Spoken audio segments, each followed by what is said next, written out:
where they slit my throat and had some sort of plastic tube.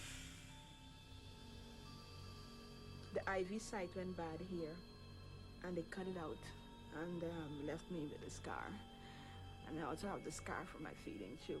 My body is scarred now. 34-year-old Haslyn Bostwick is a native of South America who lives in Fort Lauderdale, Florida. Haslyn knows a lot about one particular parasite, Plasmodium falciparum. It is the most deadly of all parasites and more commonly known as malaria. I go into the interior of Guyana very often. I used to spend up to 10 days in there at a time. And in order to make sure that I don't come into, nothing bites me, I would make sure that my tent was sprayed before I go to bed at night. While I'm outdoor, I make sure that my body is totally covered so nothing could bite me. In the spring of 1999, Haslyn had her blood checked for malaria when she returned from a trip to oversee a gold mine she owns in Guyana. She wasn't feeling well, but her tests proved negative. So Haslyn took her son on a school trip to Washington, D.C. She became weaker, more nauseous. 3 days into the trip, Haslyn took to her bed. So I lie down and then I got up later on, went to the bathroom and went back to bed. And when I went back to bed, I never got back up again. Haslyn Bostwick slipped into a coma. She was taken over by the malaria parasites. Haslyn joined the ranks of 250 million victims around the globe who contract malaria each year. 3 million of those people die, and it's the young who suffer the most. Every 30 seconds of every hour of every day, the malaria parasite kills a child. The research done over even the last 50 years have not been able to reduce the mortality, the in-hospital fatality rate of severe malaria in children in the tropics, in primary care hospitals in the tropics, 1%. Nothing that we've done has been able to reduce the mortality of severe malaria. Malaria had been a mystery for centuries. No one knew exactly where it came from, nor how it was passed from victim to victim. The evil illness seemed simply to emerge from the stale air around swamps. In fact, the literal translation of malaria is bad air. In 1880, a protozoan parasite was found living in the blood of malaria patients. The female Anopheles mosquito was soon identified as the vector for the malaria parasite.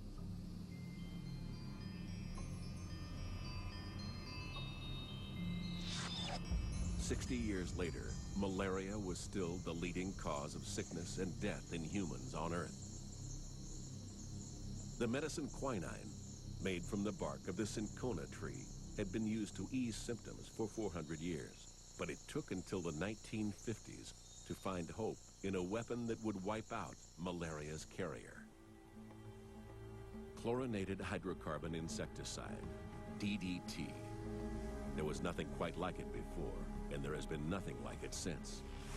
Here was a chemical that could be sprayed on the walls of a house, and for up to 6 months, any insect that rested on that surface would die. It was then thought to be non-toxic to humans, and it was inexpensive to manufacture. The female Anopheles mosquito was public enemy #1, and World Health officials had a brand new weapon. Eradication efforts were effective in North America and Europe, but after a decade of trying to annihilate the mosquito in Africa, India, and Asia, the success of DDT slowed. War, corruption, inaction, famine, and a host of other problems detracted from the battle against malaria.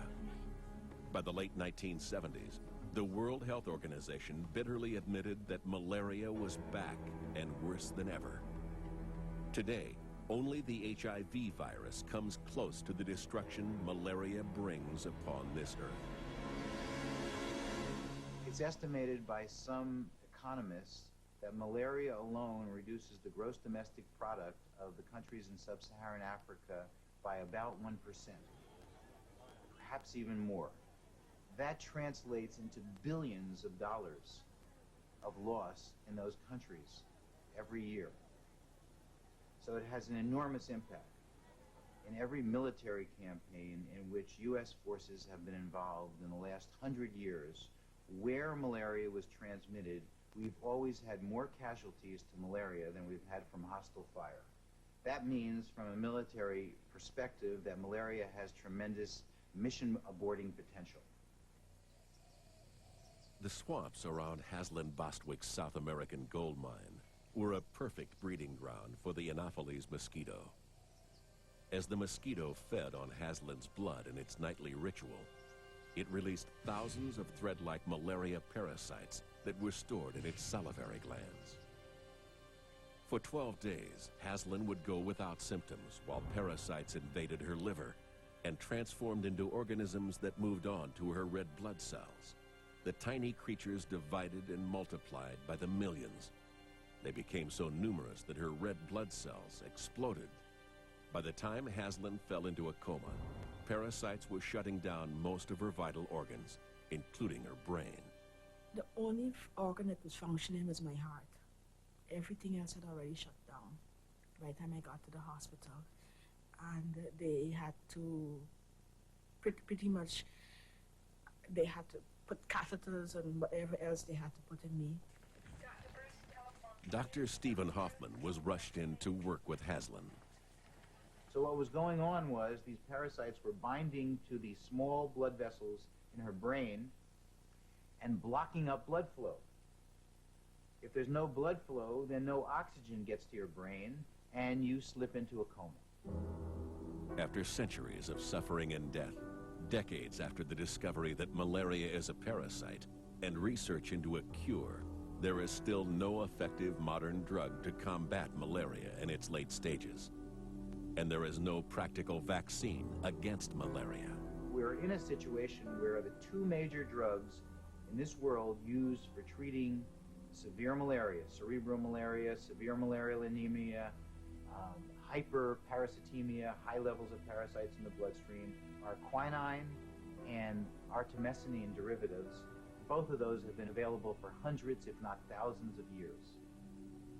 It's not that we haven't developed new drugs for treating the parasite, but that the parasite has either developed resistance to those drugs or they're actually not as good as these age-old remedies.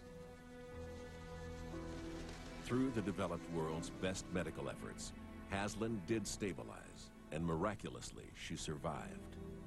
After 5 weeks of devastating illness, Haslen responded to treatment and has been malaria-free ever since.